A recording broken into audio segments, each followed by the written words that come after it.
स्वागत है आप सभी साथियों का मेरे YouTube चैनल कंपटीशन शिक्षा में। इस वीडियो में मैं बात करने वाला हूं जो अभी कल के डेट में आरआरबी मिनिस्ट्रियल एंड आइसोलेटेड का पीआरटी के लिए और टीजीटी पीजीटी के लिए एग्ज़ाम संपन्न हुआ है, उसका कैटेगरी वाइज क्या कट ऑफ रह सकता है और इसका सेफ स्कोर क्या रह सकता है। जितना मैंने वीडियो में कट ऑफ बताया हुआ है, अगर आपके उतने मार्क्स हैं तो बिल्कुल आप निश्चिंत हो जाइए, आपका सिलेक्शन इस वैकेंसी में स्किल टेस्ट के लिए मेरे अनुसार जो है हो जाएगा। तो मैं इस वीडियो में आप लोगों को यह भी बताने वाला हूं कि इसमें ओवरऑल इस एग्ज़ाम में उपस्थिति क्या रही, कितने कैंडिडेट ने इस एग्ज़ाम में प्रतिभाग किया और इसमें स्किल टेस्ट के लिए कितने गुना अभ्यर्थियों को बुलाया जाएगा। इन सभी चीज़ों के बारे में मैं बिल्कुल डिटेल से चर्चा करने वाला हूं। अगर आप लोग इस चैनल पर नए हैं और अभी तक इस चैनल को सब्सक्राइब नहीं किए हैं तो आप लोगों से छोटा सा रिक्वेस्ट है, इस चैनल को सब्सक्राइब कर लीजिए और बेल आइकन को ऑन कर लीजिए। चलिए सबसे पहले मैं आप लोगों को इस वैकेंसी से संबंधित कुछ बेसिक जानकारी बता देता हूं जो आप लोगों को जानना अति आवश्यक है। आप लोगों को पता है इसमें जो टोटल वैकेंसी आई हुई है 1036 पदों पर टोटल वैकेंसी आई हुई है। इसमें जो है पीआरटी के भी पद शामिल हैं और टीजीटी पीजीटी दोनों के पद शामिल हैं। और इस वैकेंसी में जो टोटल फॉर्म अप्लाई हुए हैं 3,06,437 कैंडिडेट टोटल फॉर्म अप्लाई किए थे। अगर मैं इसकी उपस्थिति की बात करूं कि कितने कैंडिडेट ने इस एग्ज़ाम में प्रतिभाग किया है तो 3,06,437 टोटल फॉर्म पड़ा था, जिसमें 2,14,505 कैंडिडेट ने इस एग्ज़ाम में प्रतिभाग किया है। ओवरऑल मैं इसकी उपस्थिति की बात करूं तो 70% इसकी उपस्थिति रही, यानी 70% जो है कैंडिडेट प्रेजेंट थे एग्ज़ाम देने के लिए। वहीं मैं बात करूं आप लोगों का एक सीट के लिए कितने अभ्यर्थियों से कंपटीशन होने वाला है तो जब मैं 2,14,505 में जो टोटल पद 1,036 है उससे डिवाइड कर दूंगा तो 207 कैंडिडेट आ रहे हैं आप लोगों का एक सीट के हिसाब से। देख लीजिए आप लोगों के सामने है, आप लोगों के एग्ज़ाम में अच्छा खासा जो है फाइट देखने के लिए मिल रहा है। तो उसी के अनुसार आप लोगों का इस बार जो कट ऑफ भी थोड़ा अधिक रहने वाला है, क्योंकि नंबर ऑफ पोस्ट की अपेक्षा जो नंबर ऑफ कैंडिडेट हैं उनकी संख्या काफ़ी अधिक है। वहीं मैं बात करूं स्किल टेस्ट के लिए जो है कितने गुना अभ्यर्थियों को बुलाया जाएगा तो जितनी वैकेंसी है 1,036 उसमें 15 गुना अधिक अभ्यर्थियों को स्किल टेस्ट के लिए बुलाया जाएगा। यानी जब मैं 1,036 में 15 से गुणा कर दूंगा तो टोटल जो है 15,540 कैंडिडेट को जो है स्किल टेस्ट के लिए बुलाया जाएगा। अब इसमें आप लोग देख लीजिए आपके कितने मार्क्स हैं। जितना मैंने बताया है तो निश्चिंत रहिए आपका जो चुनाव है स्किल टेस्ट के लिए हो जाएगा। आप लोगों का एग्ज़ाम जो है 10 से 12 सितंबर के बीच कराया गया। वहीं मैं बात करूं आप लोगों के एग्ज़ाम में कैटेगरी वाइज अलग अलग जो है मिनिमम क्वालिफाइंग मार्क्स का प्रावधान था, जिसमें यूआर और ईडब्ल्यूएस कैटेगरी के लिए जो मिनिमम क्वालिफाइंग मार्क्स लाना था वह 40% लाना था। यानी 100 में से आपको जो है अगर आपकी कैटेगरी यूआर या ईडब्ल्यूएस है तो आपको उस स्थिति में 40 नंबर लाना था। वहीं मैं बात करूं ओबीसी और एससी के लिए मिनिमम क्वालिफाइंग मार्क्स का कितना प्रावधान था तो 30% था, और एसटी कैटेगरी के लिए जो मिनिमम क्वालिफाइंग मार्क्स का प्रावधान था वह 25% था। आप लोगों को एग्ज़ाम में जो है निगेटिव मार्किंग का भी प्रावधान था 1/3 का, यानी अगर आपने 3 क्वेश्चन गलत किया तो उसके बदले आपने जो एक प्रश्न सही किया है वह आपका कट जाएगा। ठीक है। वहीं मैं बात करूं आप लोगों के एग्ज़ाम में जो टोटल क्वेश्चन पूछे गए थे उसकी संख्या 100 थी, उसके लिए जो टोटल मार्क्स निर्धारित थे 100 मार्क्स निर्धारित थे, यानी आप लोगों का एक क्वेश्चन जो है 1 मार्क्स का था।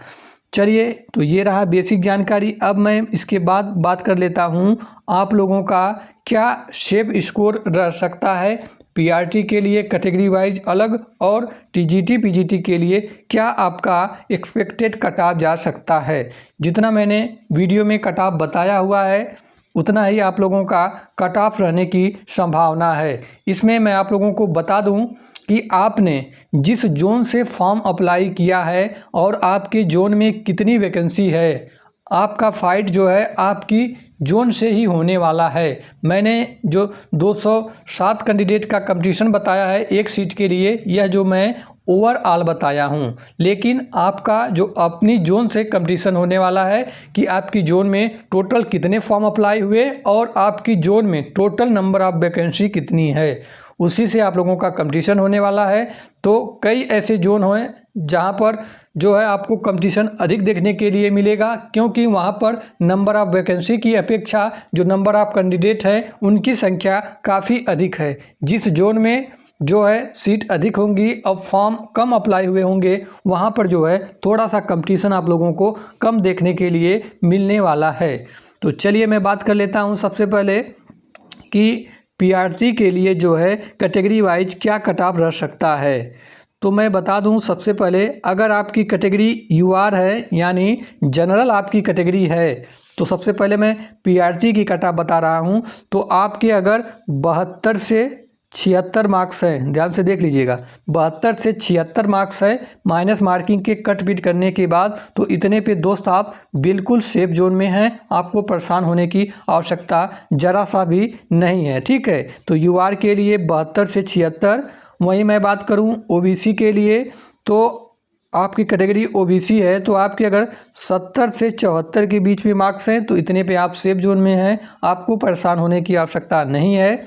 वहीं मैं बात करूं ईडब्ल्यूएस कैटेगरी के लिए पीआरटी का कट ऑफ क्या रह सकता है, सेफ स्कोर क्या हो सकता है, तो ईडब्ल्यूएस के लिए 68 से 72 आपके मार्क्स हैं तो इतने पे आप सेफ जोन में हैं, आपको परेशान होने की आवश्यकता नहीं है। वहीं मैं बात करूँ एससी के लिए तो 62 से 66 मार्क्स आपके लिए सेफ है, और एसटी कैटेगरी के लिए जिनका भी मार्क्स 56 से 60 के बीच में है वह आपका सेफ जोन में है।